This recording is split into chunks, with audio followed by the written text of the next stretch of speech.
자기 자신과의 약속을 지키지 못해 실망한 적이 있으신가요?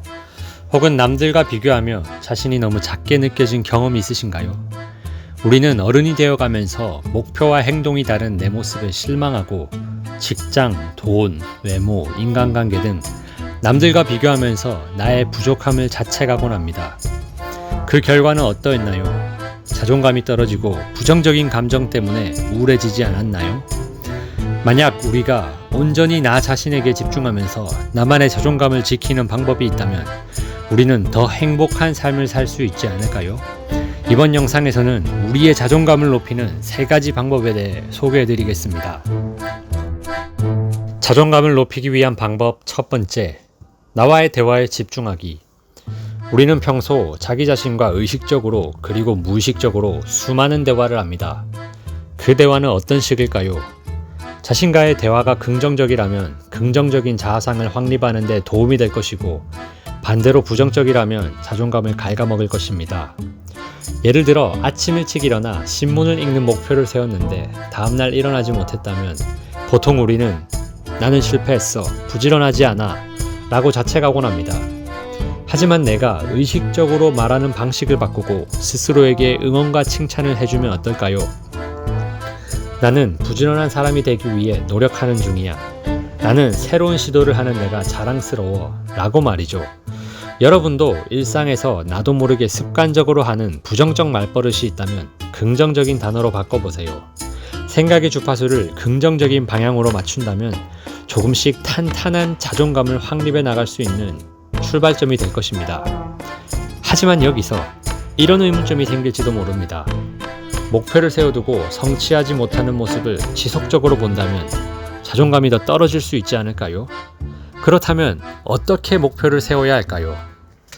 여기서 자존감을 높이기 위한 두 번째 방법은 쉽게 달성할 수 있는 단계별 목표를 세우는 것입니다.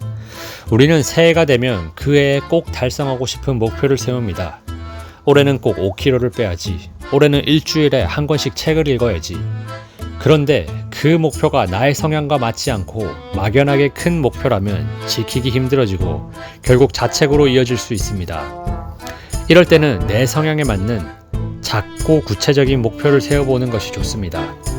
예를 들어 내가 체력이 안 좋고 움직이는 걸 싫어한다면 처음부터 하루에 만보 걷기라는 너무 큰 목표를 세우기보다 매일 퇴근길에 딱 30분만 걷기로 바꿔보는 것이죠. 그리고 저녁은 아예 먹지 말아야지, 또는 6시 이후는 무조건 금식하기, 이렇게 어려운 목표보다 8시까지는 식사 마치기, 밥 한두 숟갈만 덜기, 이런 식으로 바꿔서 실천해 보는 거죠. 책 읽기도 마찬가지입니다. 1년에 한두 권도 책을 안 읽던 사람이 일주일에 한 권씩 책을 읽는 것은 매우 어려운 일입니다.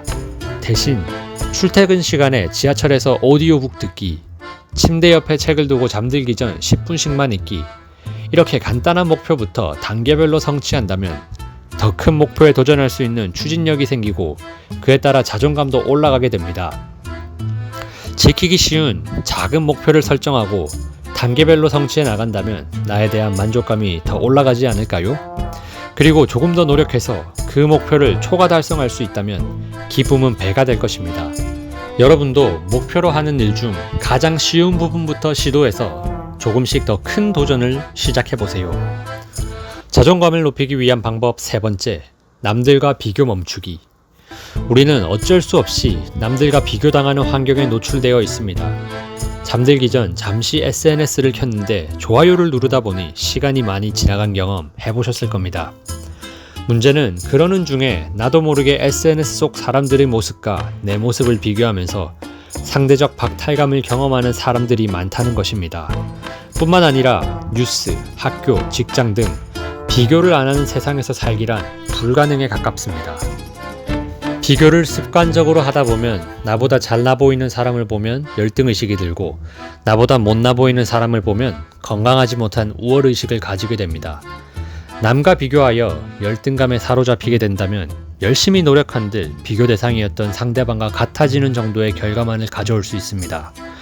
또 반대로 남과 비교하여 우월감을 가질 경우 더 앞으로 나아갈 동력을 잃고 자신의 현재 위치에 만족하게 될 위험이 있습니다. 남과 경쟁한다는 것은 남들과 똑같은 방식으로 똑같은 경주로를 달린다는 것으로 자신만의 스타일과 실력을 쌓아나갈 수 없게 만듭니다. 세계 최고의 발레리나라는 갈채를 받았던 강수진 씨는 이렇게 말했습니다. 누군가와 경쟁하고 비교해서 이루는 성공의 기준이란 너무도 상대적이어서 만족감을 줄 수 없다.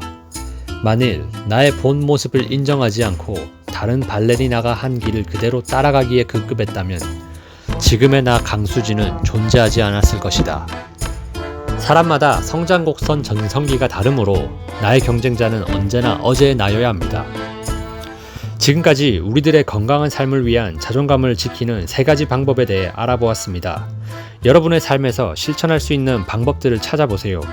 처음은 서툴더라도 지속적으로 실천하신다면 자신을 더 사랑하게 될 수 있을 것입니다. 오늘 영상이 도움이 되셨다면 좋아요와 구독, 그리고 자신만의 좋은 방법이 있다면 그 글을 읽는 누군가를 위해 댓글로 공유해주세요. 다음은 더 좋은 영상으로 돌아오겠습니다. 감사합니다.